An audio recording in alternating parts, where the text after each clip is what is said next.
Welcome in to episode 7 of our Let's Play Civilization 7 series here on the Madish Moose YouTube channel. We are in the Antiquity Age, playing as the leader Amina as the civilization Aksum. We're in turn 63. If you need to catch up on any of the action leading up to this moment, down in the description below is a link to episode 1 of this series. You can catch up on all the action leading us to this moment where we are being a little greedy about the wonders we're going for. Are we being allowed to do that because of the difficulty level we're on? Possibly. We'll up the difficulty in future Let's Plays to test that theory. But right now, we're kind of in a space where we're going to figure out where we want to spend our money, how we want to kind of turn our research and our civic studies in a direction, because we have to kind of figure out how we're going to maneuver through kind of mid-game Antiquity Age Civilization 7. Let's jump into the episode and see where Civ 7 will take us today. Here we are in our capital city of Aksum, and we've got kind of a nice little empire started. We've got Kolo and Lalibela up here. We've got Ohetu down here as well.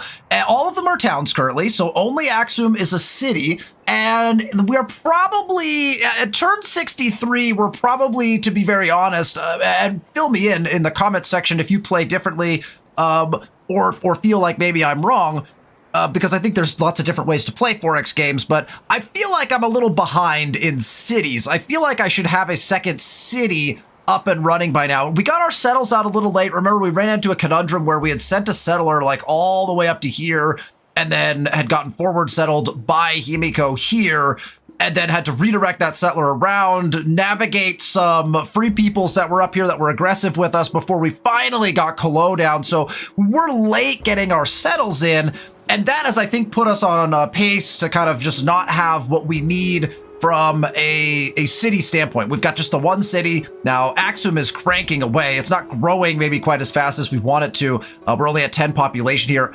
Feel like we could probably be higher by turn 63, but we don't have a lot of farms down. We don't have a lot of food. And so, again, all of this becomes more problematic because we're playing as Aksum and we need to get our Howlwilts down. So things that have been running through my mind is we got to start getting ready to get some cities up and running. And one of those is going to be Kolo here. We're going to get Kolo as a city here relatively quickly. It's going to be able to do some nice things for us. We've got a couple nice spots to put some districts over here, as well as some market districts and food stuff going on down here. We got a lot of good stuff that can happen in Kolo as a city. Now, I would prefer to grow 2 more times. I don't know if I'm going to wait that long, but if I get the Jade and the Kaolin online first, that would be great. And again, the reason why I'm waiting is because if we leave it a town, we get 50% bonus growth rate. So it's going to take us 50% longer to get access to these resources if we switch over to a city. Now, we don't have the gold to do it right now anyway. Down here in the bottom, just behind my head, it costs 450 gold to convert Kolo into a city. And so we kind of start to run into a conundrum where how are we going to spend our early game gold here in the Antiquity Age? And we've spent gold, I think, pretty well here as we're going. We're making 81 gold per turn, which is a pretty decent clip, I feel like, at this point. But we have to be very aware of how we're going to spend that. One thing to be thinking about is we are about to get bronze working in 5 turns, which allows us to upgrade our warriors into spearmen and our slingers into archers. That, of course, costs gold to do, but I think we'll want to do that sooner rather than later. Why? Because our science is atrociously low, and that's something we need to focus on here as we continue through this game. But what that means is the likelihood of running into spearmen and archers from our other friends are very, very high now because they have had access to that tech probably long before we did. So we need the ability to upgrade our units so that we can do stuff with our units, I feel like. So I think that that's important. One thing that I have been thinking about is Savage right here.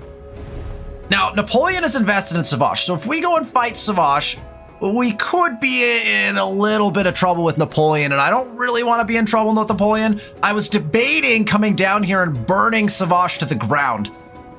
Now that I know that Napoleon is in charge of them, though, and is going towards a suzerain, I might not want to do that. The other thing that we were currently debating at the very end of the last episode is, do we just invest here in the Shamron people? I'm going to hold on that. And what I'm actually going to do is I'm going to come to Moreau, and I am actually going to spend to grab their scout. So we are going to come over here. We have 200 influence right now. We need 170 to invest in somebody. So we're going to take a hit here, but I think we'll get it back fast enough. I am going to levy the scout for 60 influence. It's pretty spendy. We could be doing other things with this influence, but I really think because we lost our scout that was basically scouting the north and west sides of the map, that we're in a little bit of trouble as far as like seeing what the map holds for us, including seeing what other city-states or what other independent powers are out there for us to potentially invest in. So I'm going to grab this scout for 60 influence. I feel like that's a pretty good, like, well, 3 turns we'll be back in range to be able to invest again if we want to, right? A couple things I'd like to check. Number 1, I want this scout to go and do some looking to see if there's another free peoples we can invest in, another independent power that we can invest in that's not hostile to us, right? If we invest in Shamron, because they're hostile towards us, it will take forever to get the city-state up, and that's fine. We don't mind that particularly. What I also need to check, and we're going to send this scout up in that direction, is Ada Lovelace going to attack Shamron? They had some damaged units. I want to make sure that we're not going to invest in a city-state that is going to potentially get burned down. That is a very bad feeling because that's 170 influence you will never get back. And the AI will indeed burn down independent powers, and that prevents them from becoming city-states, obviously, and burns all of the influence you invested in them. So we have 1, 2, 3 current suzerainities. We would like a 4th. A 5th seems like a stretch, but this could be our 4th. We need to go check to see what else is happening around the map, though, hence why I feel the need to purchase this scout and go ahead and get somebody out here to see what's happening, right? We know there's another aggressive independent power up here because we had a scout that got killed by them when we got bumped out of Himiko's territory when our treaty ended, which was an unfortunate circumstance, which caused one of our scouts to die. The other scout just got trapped in a bad scenario down at the south. Hence, we were down 2 scouts and then had to buy 1 back, which is what this guy is doing down here. But we have a sincere lack of exploration because of that. So I feel like that's a good 60 to spend, and so that's kind of the direction that we're going to go. All right, let's press the next turn button. 5 turns left on Hanging Gardens. Will we get a 3rd wonder in our capital early in the game? This is going to be tight, I think, with Hanging Gardens. We will find out. Lots of troop movement all over the place. Don't forget, Frederick despises us. He is hostile to us and could declare war at any time. Keeping an eye on where his troops might be. This river has flooded. Probably nice for Cahokia. Probably benefited some tiles. And Lovelace has completed a milestone for the Great Library. So we got some codices coming in from Ada, which is not surprising. Her science is very high. And Himiko has sparked a diplomatic incident, as she has in fact now settled Kansa. So here it is. So sparking a diplomatic incident with us, and that is perfect for us because, number 1, it decreases our relationship with her, and we were debating going to war anyway. And it also provides us with, as you look up here, we're right back over 200 influence. That's going to get us a nice little influence boon. But I love this. There's a penalty for forward settling people, right? It not only does it decrease your relationship, it gives them influence. And I really like that. So when you choose to forward settle someone, there are diplomatic consequences in the game of Civilization 7, both for you if you do it to an AI, but also for the AI if they do it to you. I actually don't mind this particular settle at all. It's actually probably exactly where I would have probably put down a settle, because you can reach as far up as you can and grab access to some things. So might be just something we take. We might grab that, leave it as a town. I really think we're going to take Chickasaw and Cahokia as well. I need Himiko to go settle over here, because one thing I don't want to do is actually eliminate her from the game. One thing you will learn, and we'll talk probably more about this when we get further into the age, but one thing you'll learn is that the age progress counter, where we're at 40% already, it goes up by a ton if a civilization is eliminated from the game. And so because we want these cities, we don't want to eliminate her from the game, so we need her to settle something that we don't want, so that we can leave her with a city, so that she does not get eliminated from the game and cause us to spike our age percentage over here, which will end the age and move us, before we're ready to move us up into the exploration age. So just things to think about there. We have an narrative choice. Paramount chiefdoms. The seat of authority has traditionally been shared amongst representatives from different towns, but some have begun to argue that those who live in the capital are better poised to delegate issues to the rest, and their voices are growing louder. We can choose to maintain distributed power, plus 10% production towards constructing buildings. Interesting. Or we can consolidate power in the capital, plus 15% production towards constructing buildings in Axum. That's very tempting. Our capital, however, has really good production. I'm not overly concerned about that right now. And the ability to get 10% production towards constructing buildings, period, across the empire feels really nice. We obviously aren't constructing buildings right now because we haven't put a second city in. But when we get there, I definitely want this 10%. It's going to be great across the board. I don't think it's worth the extra 5% just to do it in Axum. I mean, heck, if you're Carthage, you definitely take this one. But in this particular case, let's distribute that and get 10% build production towards buildings in our other cities, which we don't have right now, but eventually we'll get that 10% production. That sounds great. I don't know that I've actually seen that particular event pop up. That's a really, really nice bonus to get for the rest of the age. All right, this guy is... I think we want to push him like up this way. If we can cut through here and get through her territory without asking for borders, that'd be nice. I don't know if that's going to be something we'll be able to do. And then this scout is going to make his way, oh man, right through here, I guess. It's going to be our best bet. It's going to be a tight fit for him. And we are now 4 turns away from Hanging Gardens, and we will continue in our efforts. I'm going to keep saving this gold because we're 4 turns away from bronze working, and I want to get those units upgraded and see how much that costs before we kind of mess around with anything. The other thing we could be doing is we could come in here to Colo and we could buy in like a granary for 220 gold, and that would give us more food, which would make our growth faster, which would get us to city status faster, in my opinion, because I want to grab a couple more of these growths. However, I don't have the gold to even make it a city yet, so we might as well keep saving so that we have enough to make it a city when we're ready to, right?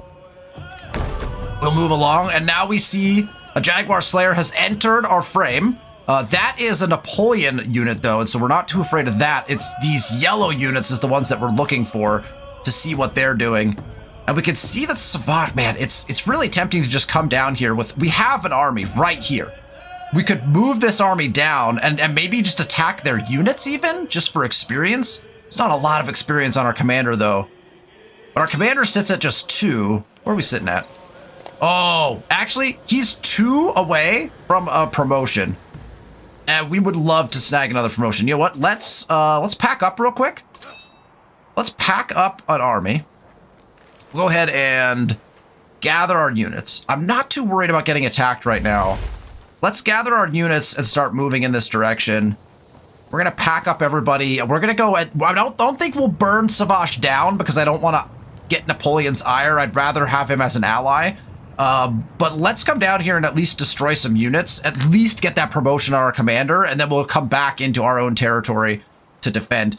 Could also send him up here. Or get a second commander to send up there to destroy the other independent power that was hostile to us. But Napoleon has made the world wonder Mundo Perdido. So you again, that's pretty far on the tree. Napoleon is constructing wonders that are very far. That is very surprising because I believe, I could be wrong, but I believe that is the first wonder I've seen come off the board that is not ours. But maybe I'm not remembering from a previous episode that the AI has built something else. It's probable that they have, but I'm not recalling anything. But Mundo Perdido is off the map. Doesn't matter to us. Has to be built on tropical and benefits, I think, tropical rough tiles or something like that. So we didn't particularly need that one. We don't really have any tropical anywhere in our empire currently. We do down here, but it wasn't going to be something we were probably going to be able to go for. Okay, diplomatic action. Napoleon would like us to do a festival I'm not going to spend the 60 to support this. I don't feel like we need the happiness, but again, that +2 influence per turn sounds wonderful. One of the things to think about, especially if you're playing on higher difficulty levels, is when you just accept those diplomatic proposals, it doesn't really gain you any favor with them, right? They don't feel better about being your friend. You don't increase your relationship. If you support and spend the influence, you actually can increase their relationship with you over time. So that's just something to remember, especially if you're playing on deity and trying to appease a hyper-aggressive AI. You might want to be more along the lines of accepting those as opposed to when you might, in this case, at a lower level, I'm fine just accepting as opposed to supporting and not getting that extra bonus to the relationship. All right, let's push a little further in. And there it is. It's all connected. So that's kind of a bummer. We're going to have to swing all the way up around here, take a peek at what Shamron's doing, maybe risk our scout's life again, trying to cross through here. That might be too risky for me, but I at least want to see what Shamron's doing to see if we can invest in them, right? All right, we're going to run. Did this guy already move? Is that what we did on this turn? No, he can. Yeah, he doesn't have any movement. Okay, so we're going to hold. This guy's going to hold. And then we'll come by and grab him with the commander as we go down, and then try to again. We just need to grab a couple of experience, which will be fine. All right, let's go right past this exploding volcano. That sounds like a great idea. And we'll quickly find that we are not going to be able to go this way through there. So now the question becomes, I want to go up around north, and that's probably the case. We'll probably have to swing this way. We're never going to get open borders with Egypt. This is a nice river right here. And it looks like this is coast. And it almost looks like there might be coast up here as well. So that might be the other side of the continent right there. So the free peoples that sit right here might be the only free peoples left on that part of the continent. This might even be beneficial to send this guy the other way. But I think we're going to go clear this up, see what's going on up there. And then we'll keep things moving in that regard. Next turn. A lot of gold coming in. We're almost at enough gold where we can invest in a city, which would be nice. We got another flood off the screen, and we are at the ability to grow a town. As we take a look at our town, we'd love to get access to this tin +2 production in cities +4 production in towns. Remember, production in towns is translated directly into gold. So if you have production in your towns, that's just gold. And so it's either +2 production in a city or +4 gold in a town, essentially, is what this tin will get you, right? So let's go ahead and buy that tile. Sorry, not buy that tile, but expand to that tile. These llamas will also be nice. So we'll hit up those llamas in a little bit here as well. We also want to make sure we get, so again, all the resources we want to get. And then we'll probably, again, we kind of want this to be a city. So might turn this one into a city at some point in the future. We're also getting some science off of some of these tiles because they're in the tropics. Tropical tiles have 1 science on them. And so the more we can grab some of those tiles and try to take some of that science, the better it will be for us. So we'll try to do a little bit of that as well. We have to assign that resource. It is actually going to be automatically assigned into Ohetu because, again, remember, it's not connected to our trade network. It was a little too far away to get connected by a road. So we're going to have like an in-between town to get them connected up. So all the resources that we grab in Ohatu currently have to stay in Ohatu. They can't move to the rest of our empire because it's not connected to our trade network by a road. So we're going to need a town to do that. And then I think actually we're going to have to put a town in between and then actually have to spend a merchant to build a road, I believe. So kind of a pain that ended up happening that way. We probably should have done like a town first and then into the city because that would have allowed the roads to automatically connect, but we'll see how that plays out. So we're going to get the +4 gold for now. I would have liked to have put that into our capital, but we are not connected currently. So that is what it is and where we currently stand there. We'll keep sneaking our way around here. And this guy should be able to pack up if I send this guy here. We'll go ahead and grab all the units, and you can just press this button right here. It's just to gather all adjacent units. So he'll just yoink up all of the units on the tile. Oh, he's at a... Can I not do that? He's at a movement. Gather? Nope. Apparently that wasn't... I can't press that button. There we go. I just pressed it a little too soon. All right, so now we got all of our units packed up into our army commander, and we'll move our army commander. We have 1 more movement, so we'll move him over here. Hope that this guy gets out of our way. And then we'll start to scoot our way down here. We actually got a scout here from Savash that we could attack. We want to go try to grab as much experience as we can, just kind of killing units. All the while, keeping an eye on right? Because we have someone who's hostile. Gotta keep an eye on what the heck's going on over here, right?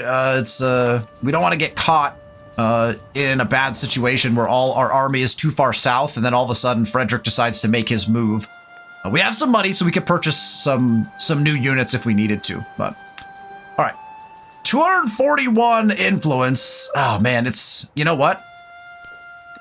Let's see, because we could do open markets with somebody.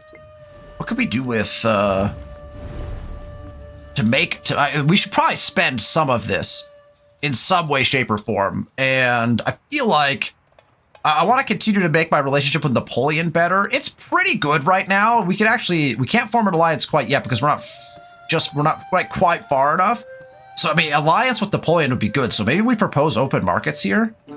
Let's wait 1 or 2 more turns because we can find out just what exactly is happening in Shamron. Once we get up here, if we see if they're getting attacked or not, then we might be able to invest, right? So we want to think about that as well. Ooh, another thing I wanted to do. Actually, this is a great thing we could potentially spend money on. Remember, our unique boat. If we go over here, our unique boat for the Axumites, the Dow, is a unique naval unit with +4 combat strength on coast, which is fantastic, but it also has 1 charge to create a naval trade route.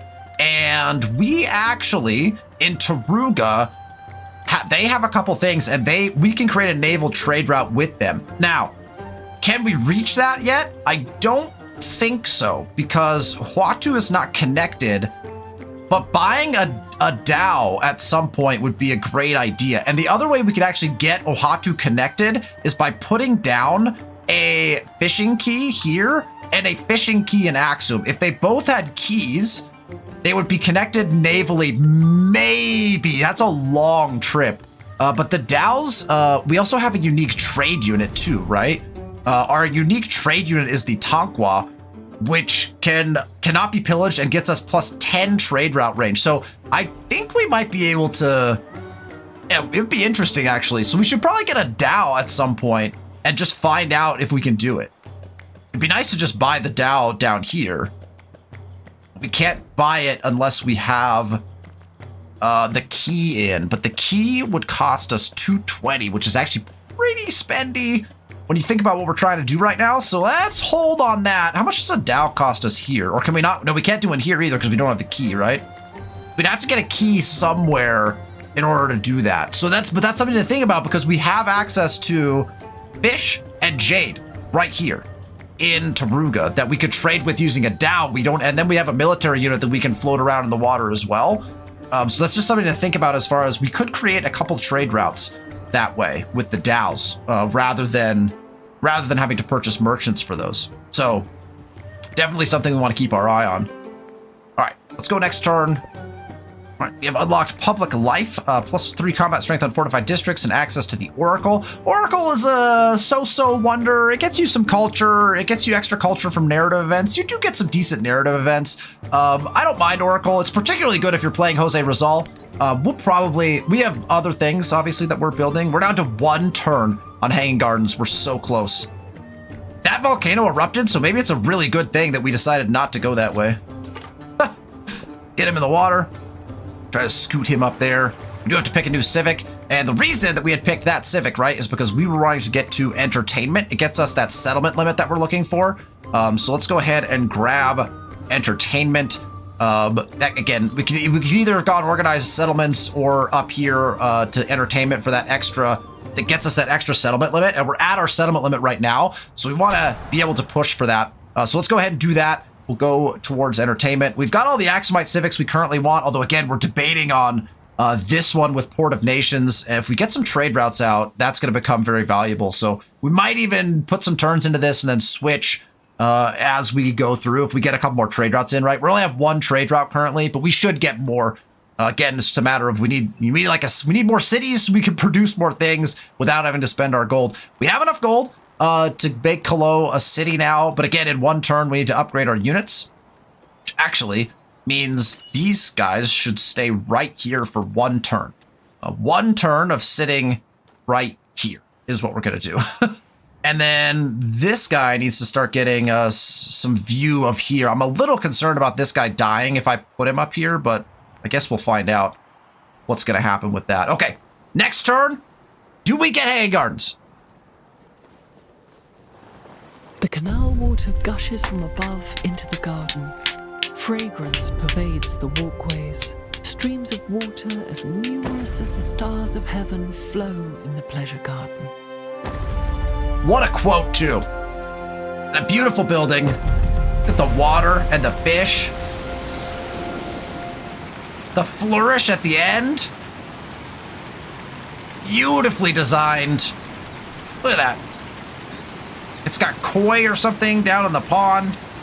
Oh, beautiful. Go. Bronze working unlocked. Quote from the Iliad. And now we have some choices to make. And we do get hanging gardens plus 1 food on farms in this settlement. We don't have, I don't think we have any farms actually currently in this settlement. So we probably should do that. We're not going to do that because we're going after the sheep with our next growth. So we're still not going to have farms necessarily. So we'll get some farms down and take advantage of that. Again, the biggest thing here is plus 10% growth rate in all cities, right? So cities, meaning only Axum right now, but Kalo soon, right? We actually have a growth here. So we're going to grab the Kaolin.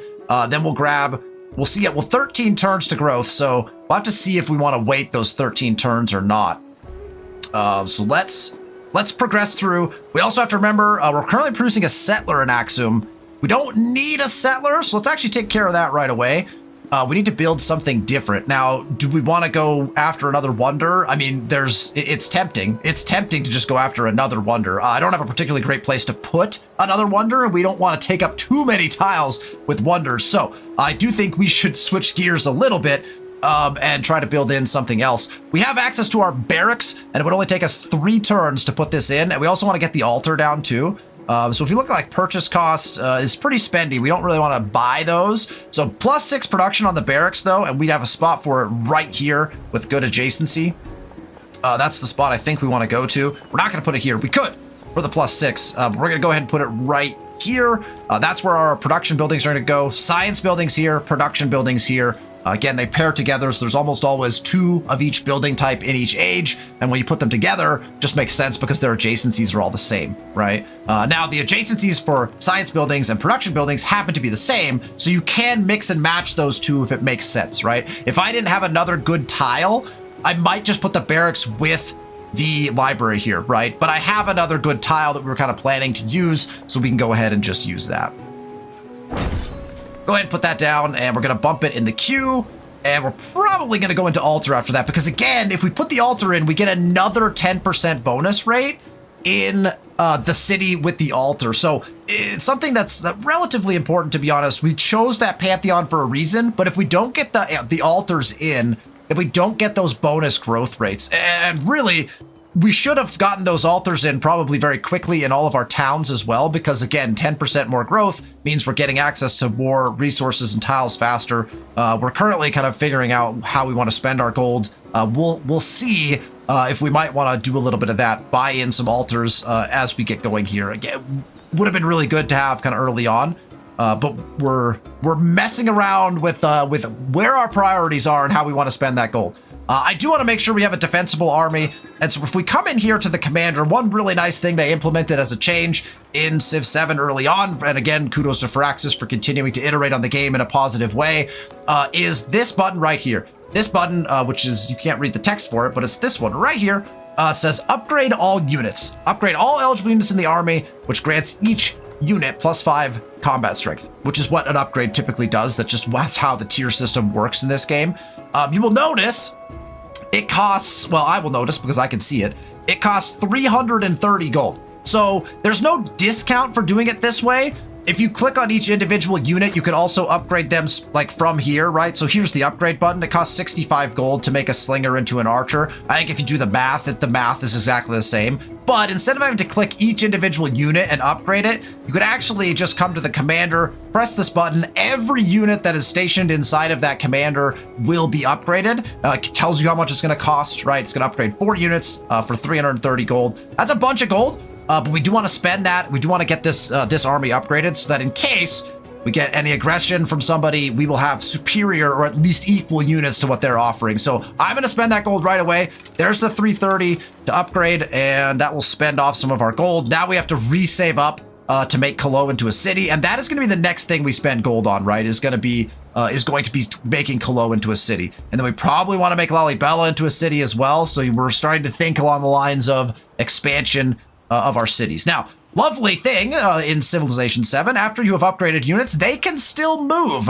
So we're going to go ahead and do that. This scout will probably just stay here for the majority of this time. We come back and even get this scout. So I'm going to go one at a time, because I want to probably come here. Yep, and then I want to deploy my units. So as you're moving your armies around, moving them slowly can be nice, because we still have movement left on our army commander here. We can now select our units and we can actually deploy them out. And if you want to deploy units out individually rather than just having the AI like spit out your units in kind of a random pattern, you can select each unit. So I've selected a spearman. I can say leave commander.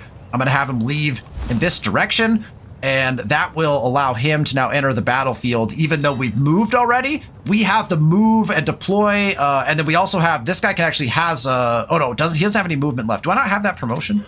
So he's used his movement, but he can't attack. I'm not sure if that's even correct. We'll find out. So I'm gonna go ahead and deploy both of my spearmen. We're then also going, this volcano's erupting, which is a little bit dangerous. I'm gonna deploy my archer as well. I don't know if I want to deploy an archer next to this volcano that's exploding. Let's go ahead and grab this one archer that, oh, he can't shoot either. Don't I have that promotion? Hello? Don't I have assault? Units can move after unpacking. There's been there's been some bugginess, I'll be honest, with commanders' promotions and that carrying over. I think it'll probably work on the next time, but for some reason, we should be able to attack with this guy right now based off of, well, we can attack, but that's the thing is I can't attack with this archer, which feels, but this, are you saying this guy can attack? No, he can't. Okay. So that's kind of frustrating because I think we should be able to be honest.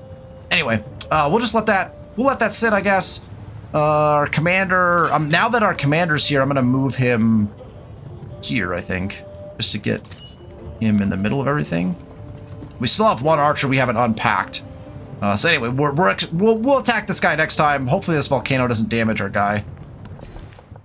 We're able to grow our town. I want this kaolin because I want to put it in the capital to help the capital grow. We can also take this jade, which is a really nice tile, but I want this food. Not only food for the capital from the kaolin, but also this food will help us grow faster and be able to turn this into a city more quickly, right? So we'll grab the kaolin, and we'll be able to assign it into our capital here in just a second. We get to choose new technology. So we got our bronze working done. The next most important tech, I think in my mind, is probably engineering. I also like the idea of getting to our level 3 Dow. We have the access to the Dow already, but level 3 Dow is up here, so that would be pretty nice as well. Currency's not bad, gets you access to the bath and the market.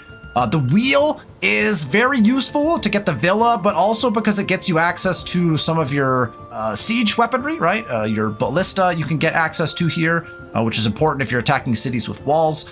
You actually have to, I believe, get just currency, it looks like, to get to engineering. So engineering gets you the amphitheater for extra culture and the blacksmith for extra production, both very powerful buildings. So we want to be able to get here pretty quickly. So currency to engineering is probably important for us. But here's just a thought that I'm having. Right here, this mastery gets us +1 science on science buildings, which I know is just 1 science right now, but 1 science when we only have 19 science is a pretty big deal. And it also gets us a codex, and codexes have a +2 or +3 science on them. We are badly behind in science.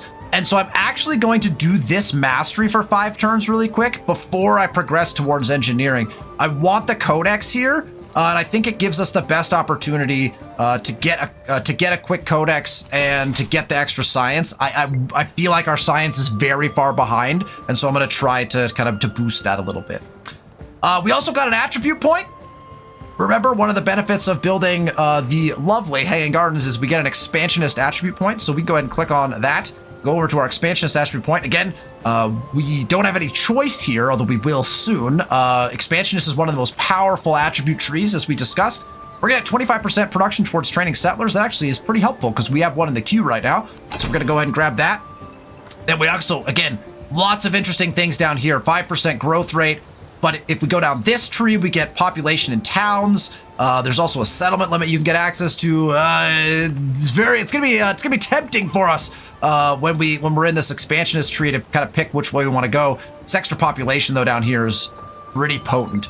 We like that extra attribute point. Any wonder that gets you an attribute point is pretty powerful because those attribute points are really nice. All right, we got the Kaolin. There's only one place for us to put it because we only have one city. So there we go. Also unlocked a new civilization. As you do things in your game of civilization, you will unlock the ability to be able to choose different civilizations in the next age. We now have 8 resources slotted in one settlement, which means we can choose the Ming if we so wanted to in the next age, right? We move up to the exploration age. So different things will allow you to unlock other pieces of the puzzle as far as civilizations are concerned. You can't turn that off in the menus, by the way, now. They've, again, shout out to Firaxis for listening to the community. But if you want to just have full access to any civilization without having to do the requirements in order to unlock them for the previous age, you can do that in the settings now when you start your game. All right, this guy's moving. I'm going to move him too. We'll be safe doing that. And then we'll sneak up this river, and we might need to do like a search just to... there's units here. I don't want them to die, you know? That's going to be problematic. How are we going to explore up here? I'm just not even sure we're going to be able to. This unit is like perched on the edge.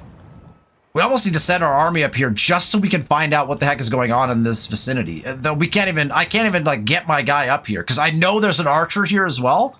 Himiko's not dealing with this at all. Apparently neither is Frederick. They're just like, their borders are right up here. And they're not doing anything about these units. Oh, man, that's... So I guess we got to go all the way down here? I mean, we spent 60 influence on this guy to try to get some exploration done, and I don't think we're really getting much of anything out of it, which is kind of a pain. Oh, all right, we're going to wait one more turn, and then I think I'm just going to invest in Shamron. Let's move up the river and see if we can see anything up here. But I think it's just going to end up being an investment. All right, we're going to get shot at here a little bit. So let's see what we're doing in that way. Gonna shoot that guy. Let's see if the volcano goes off. It does not, so that's nice. We're gonna be able to take our archer. That archer's just gonna kill that guy immediately. That got us our promotion because he shot once and then we shot him. So that's two experience for our commander. We'll go to our level up area. So we have maneuver, which means we have that +1 ability when packed. We have assault, which gives us that units can move after unpacking, although that didn't apparently happen this last time around. The next best thing in the tree here is under logistics. This one's okay. +1 gold for each unit packed in this commander. It's +4 gold when he's packed, so that's not bad. But we also get to this one if we get another promotion, which is +2 unit slots and faster reinforcement for this commander. +2 unit slots is a pretty big deal. It actually allows you to carry over 2 extra units into the next age. You get a limited number of units to carry over into the next age. It's you get a baseline of 6 units that you carry over into the next age, and then you also get to carry over any unit that is packed into a commander at the end of the age. So if you have more slots on your commanders, you get to take more units with you into the next age. So that's why we might progress in this direction. So we're going to start with this one. You could go this way too, plus 15% production towards land units when stationed on a district, but we're not stationing him. He's kind of out and about, so we might as well get the extra gold for when we're packed. We'll confirm that and then try to go grab another promotion so we can get the best of both worlds and get to that +2 unit slot. This guy, we should probably move off. I want to move. I'm going to scoot. That's a lot of archers. That's probably not great for us. Okay, but this guy can move up. Okay, we got a lot of units that we have to deal with now. This is gonna get sticky real quick. And those are archers, by the way. They are not slingers, so they have upgraded. They have upgraded their archer. Their slingers are archers. Let's get this guy over here. Actually, no, we want to unpack first. Let's go ahead and unpack this unit onto this tile because they can actually shoot right away. But they should be able to anyway. Oh, look, he can shoot this time. No, he can't. Oh, because these are vegetated tiles. Vegetated. Oh, what a bummer. That is very painful that those are vegetated. We can move to here. Oh, man. Okay, well, so our archers can't do much of anything. Let's swing around to... No, that's vegetated as well, so we want to swing this way. I guess we're putting them next to the... We're just going to put them next to this. All I'm going to move them into a position where they can shoot. So again, archers can't shoot through vegetated tiles because they can't see anything. Now that he's not, he doesn't have vegetated in front of him, he'll be able to shoot these units. This is going to get dicey because they're going to be able to shoot us twice with archers. It's a good thing we upgraded our units before going down here. That's for certain. So let's see how bad it's going to get. If they double shoot this unit, that's going to hurt. We should be able to take care of it. I'm just going to try to do it without losing a unit, right? All right, this guy's moving up. Unfortunately, we're not going to be able to use our search ability. We're going to have to move to this tile and hope that there's not an archer or something to shoot this guy. All right, this guy, we're just going to come back down, right? We have to cut through here. So let's just keep moving. And we got 2 turns left on our barracks. And we got 10 turns left to growth here. We do have a 400 to convert to city, which actually that went down.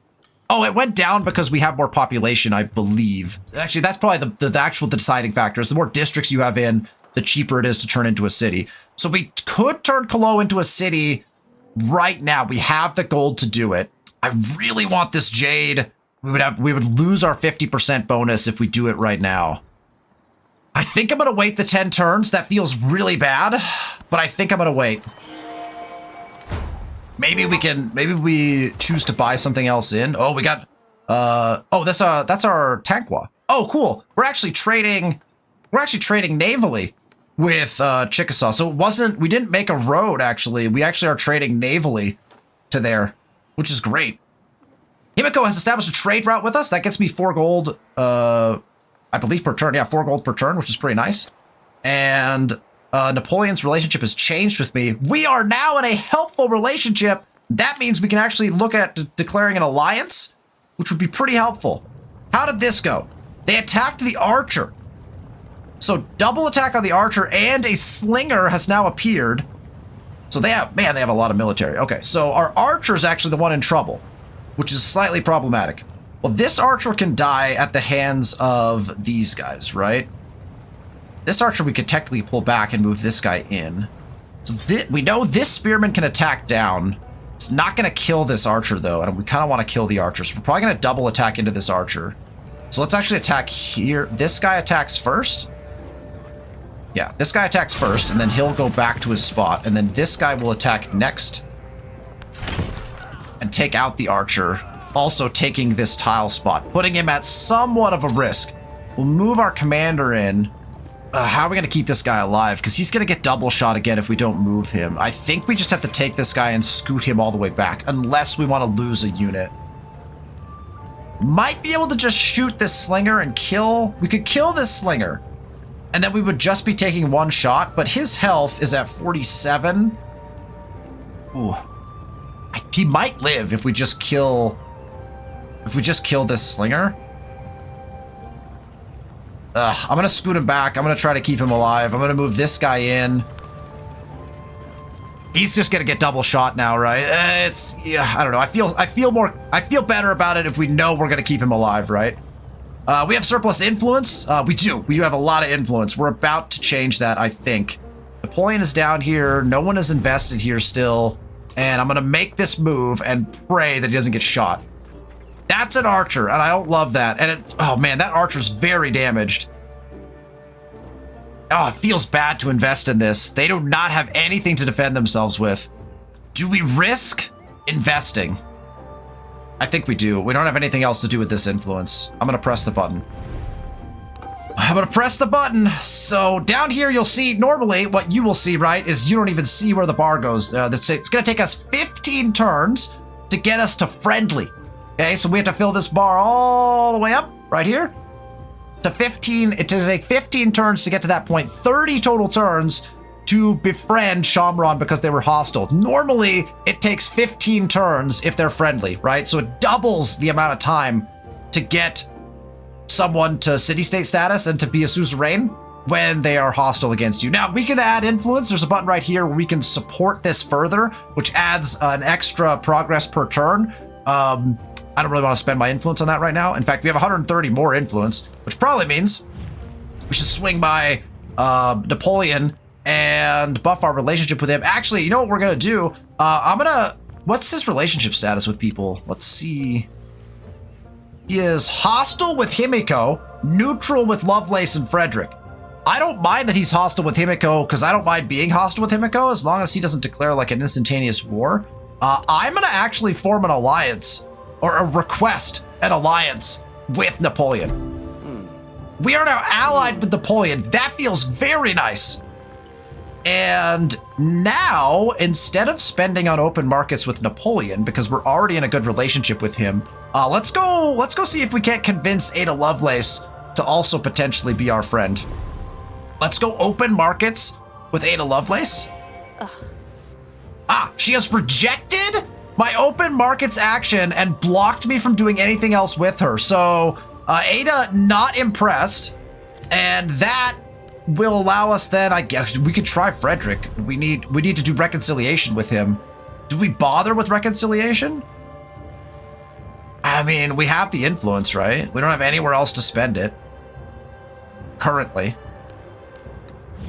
We could just do open markets with Napoleon, I guess. Let's do open markets with Napoleon. We know he's going to accept. That's going to get us more gold per turn. That's 100 gold per turn now. And we could also take the 81 influence we have left over and actually invest in reconciliation here. It's probably not the worst idea ever. However, just grab more military units. Let's hold on that for a second. Can't believe Ada Lovelace being aggressive. Very aggressive. I really hope that this archer does not shoot this scout. That would be highly negative. The river there is like our veins. The veins of the world. We have discovered a natural wonder. I believe that is our first natural wonder that we have discovered. The Grand Canyon, a really potent natural wonder. It is a flat desert tile, +2 science on flat terrain in this settlement. So if you own a tile of the Grand Canyon, it gets you a +2 science on flat terrain, which is massive. And also look at these tiles. They're beautiful for happiness and for culture. But man, Grand Canyon, if we would have settled next to Grand Canyon with the Howlets, because they also need to be on flat terrain, +2 science on flat terrain in the settlement. I mean, look, we're not that far away from it.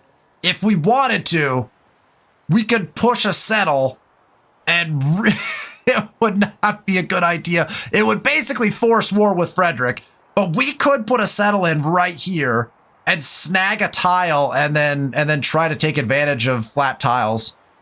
It's going to become very tempting. That's going to become very, very tempting very quickly. All right, let's go to the next turn. We're going to get our barracks in. Oh, man, that is tempting. That is so tempting. I'm really, now that we're at 500 gold, again, I'm also thinking perhaps we should come to Colo and speed up growth just a little bit.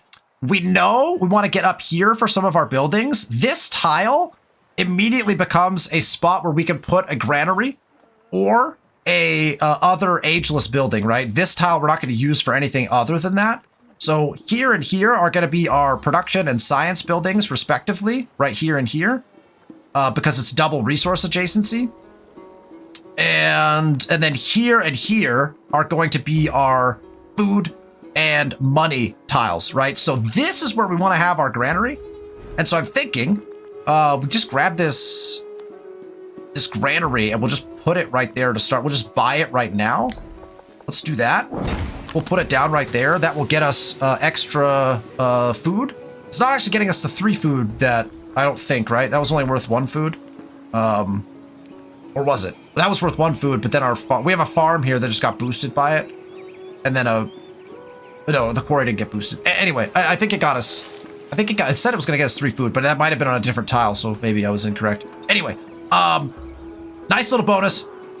Nice little bonus for us in food, and hopefully gets our growth a little faster there. Again, we have to get up to 350 now, right? So again, we bought in a district, and now our cost is down to 350. So we reduced from 400 to 350 on our city conversion cost. So when you invest, you reduce the cost it takes, right? So sometimes investing in buying a district is a really good idea. It reduces that convert cost. However, obviously we spent 220 to get that in, right? So just something to think about is that sometimes buying is worth it. We also need to start thinking about getting our Howelts in because we just don't have any in and they're really good. So let's take a look at that on the next turn after we finish up this barracks. Oh, I forgot to look at our fight going on down here. This archer got double attacked. So what we now know is this archer would definitely have died. Did he get hit by the volcano? He did. He got hit by the volcano as well. Perfect. Perfect. So we got attacked, and then he got hit by a volcano, and now he's almost dead. This whole idea of coming down here to get some experience is not particularly going well. Okay. What does that mean? We're not gonna actually attack Savash either. That's the problem, right? Because we don't want to make Napoleon angry with us. It's almost worth it just to burn it down. He's not friendly with them yet, but he'll still be angry if we burn them down regardless. I might just burn it down. I wonder if we should just attack it first. No, I think I gotta move this guy. I gotta move this guy to attack this archer group. Let's take our army commander. I'm gonna position the army commander right here. I'm gonna grab this guy. I'm gonna run this attack. What do you mean he can't run the attack? Surely he can. Oh, thank goodness. I don't know why he didn't. I think it was because the commander was moving in. Oh, gosh. Okay, this volcano is still active, apparently. So I need to scoot this guy. So I'm gonna do... What am I going to do? We're gonna do... This guy's gonna move here. This guy's gonna move away. This guy's gonna move into this spot because I think he can take a shot. This guy's gonna move out completely. Oh, this guy might die because we just did that. If they double shoot into it. All right, well, we'll find out. We'll find out. Uh-oh! Shamron is completely defenseless. And there's a Jaguar warrior right next to it. If I put my scout here, it can't get attacked though, right? I can position my scout here. Where did their... Oh gosh, okay, hold on. Let's move here. Where did that... Is it dead? Did we just invest a whole... Okay, I'm gonna stand right here. They did. They kill... So I'm gonna... I am now going to stand on Shamron's tile to try to save Shamron because we invested in them. Oh my gosh, what a debacle. Of course they were getting attacked, which is exactly what we thought was happening. They have no one to defend them, but if we put a scout here, they can't move a military unit on here. They would have to declare war on me in order to move to get here, right? Now, if Shamron spawns a unit, they're going to fight my scout, and that's probably going to doom them. But for now, we can try to delay Shamron's death and save our influence generation. That's so funny. This is not a passable tile either, right? So we have to walk all the way around. Great, good, yeah. We love that. We love that for us. All right, let's see if we cost our archer his life. Oh wait, we're back to working on this settler again, which I don't think I actually want, right? Let's get the altar down. We're going to put the altar in the city center. That's typically what I try to do. So let's go ahead and put an altar right in the city center. Let's get that queued up. Again, we don't have a spot for the settler. So let's get that altar in. And then we'll kind of work from there. 7 turns to growth in Colo. I think I'm just going to sit on that. We have the gold to make it though, right? So we want to continue to think about it. Please don't die. Oh, he shot good. They didn't shoot the archer. Perfect. You love that. The mausoleum of Theodoric has gone as I suspected, and the AI heavily favors the mausoleum of Theodoric, which is why we didn't go after it. My spearman was attacked twice, which is not great. Let's go ahead and just deal with this fight while we're here. This archer can attack this time, and I think we just want to use him to eliminate the slinger, probably, because I want this spearman to stay here. So we'll take out the slinger. This spearman can attack down into the archer. He'll be pretty damaged, but I think that sets us up pretty well. That'll get rid of that for us. And we'll leave this tile open. Well, let's move our commander up here. Then we have to hope this guy doesn't get attacked. And then if this volcano would stop erupting, I could move this guy back into shooting position, but I can't currently. Right now, just hang out. You fortify. We're gonna grow this town. Do we want the camels? We almost want them for our capital, but I think we're good for now. I want to get out to this gold, so let's push in that direction. We'll go ahead and take this tile. then we'll probably take this tile, and then we'll jump to the gold.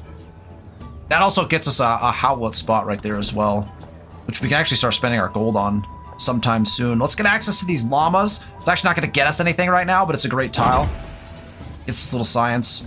Huatu, again, because it's not connected to the capital, this llama will just sit here. Don't forget, unassigned resources do get you +1 gold and +1 happiness. You can see that bonus right there. So we're getting +1 gold and +1 happiness from this. We'd love to put this in our capital, but again, we're not connected yet, so we can't quite do that.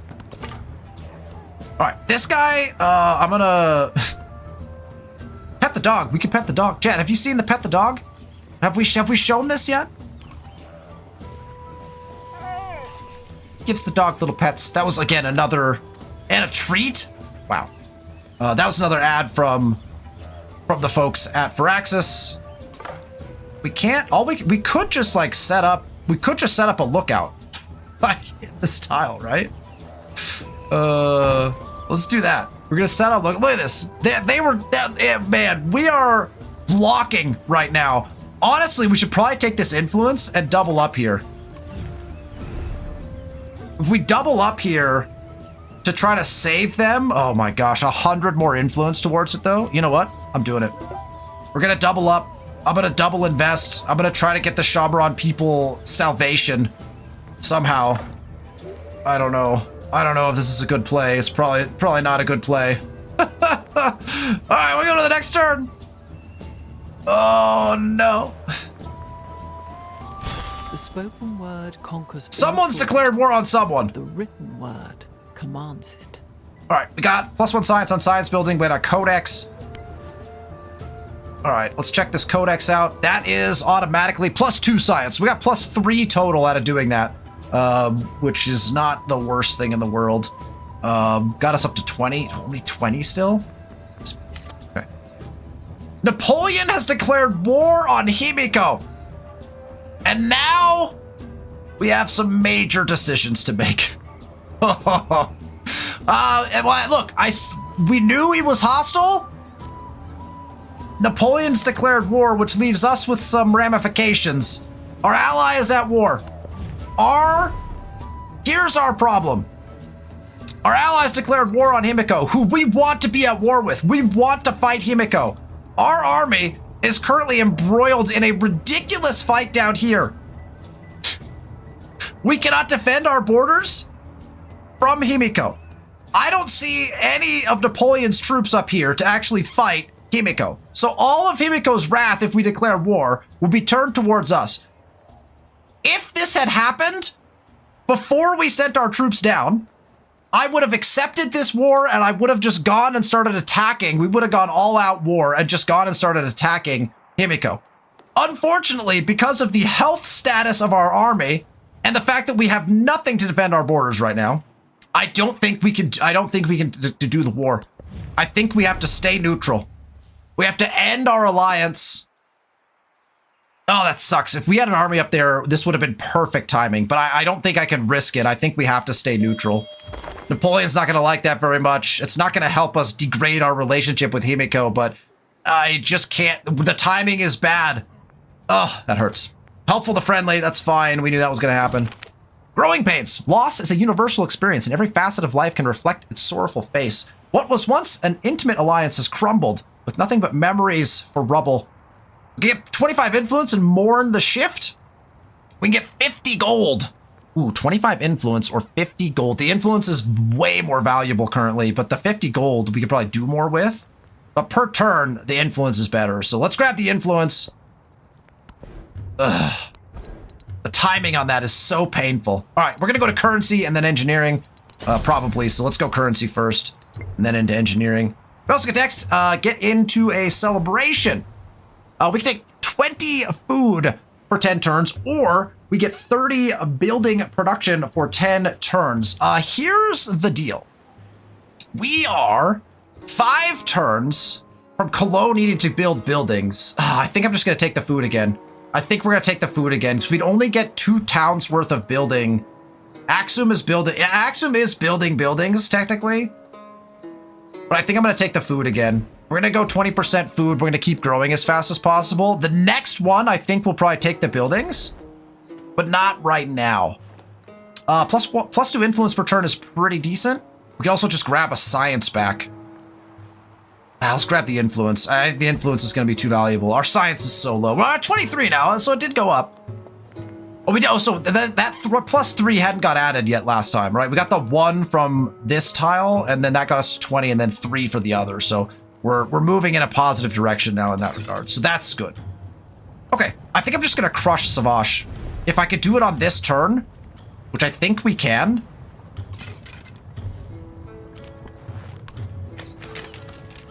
Oh, we might not be able to. That was only 25 damage. If we do it before Napoleon's friendly, we might be costing ourselves our only friend if we do this. We might literally cost ourselves our only friend. Will this guy die if I run this attack? He won't. Oh, okay. Whatever. We're going to push it. I'm going to push it. Oh, I don't think did we get experience for that? We might not have gotten experience for that, unfortunately. Oh boy, here we go. Oh, the RNG said no, and now Napoleon's going to be friendly with them, and I don't think that even matters. Either way, he's going to be pissed off about it. Oh, yeah, we're at ended alliance minus 30. We're going to turn our friend into an enemy if we burn that down. We're going to have to figure out if that's going to be worth it. We're literally going to lose our only friend over it. Oh, no. Oh, it doesn't feel good. It does not feel good. I'm going to move him up just so that we can pack him back up again. Oh. Oh, no. I don't love it. Okay. I think that's got to be our last turn for this one. Oh, let's do Axum really quick. Axum needs to focus on building something else. Probably should just build some Howlets, to be honest. Let's get some Howlets in. They're 1-turn builds. Let's just start building Howlets. We know we got at least 2 spots right here for Howlets. Oh, we didn't grow here. We have to grow here first. We're gonna put a Howlet down. So we can only put a Howlet on this woodcutter. Just gets us plus 2 gold. It's hardly even worth it. Hardly even worth it. Can we start working on a garden? Do we have a spot for a garden? That's a 4-2 garden. It's got some adjacency. Yeah, that's a flat, but it's not a desert. Technically, that could be a Howelt, but I don't. Oh, it's got double adjacency, but again, we're not going to use that. I'm going to put my bath right here. Yeah, I'm going to go. Sorry, bath. I'm going to put my garden right here. I'm going to go garden on this. I'm going to go garden on this tile. It's not the best tile for a garden because it's got no adjacency to coast or river, but we kind of knew that was happening anyway. At least it gets the adjacency from the Wonder and gets us some instantaneous food. I'm going to go garden here. I'm going to bump it in the queue. And we're going to build that first. We actually probably need the fishing key as well, right? So I mean, Axum is cruising now, which feels really good. Okay. That feels good. That is where we'll end the episode. Another perfect 10 turns in our series.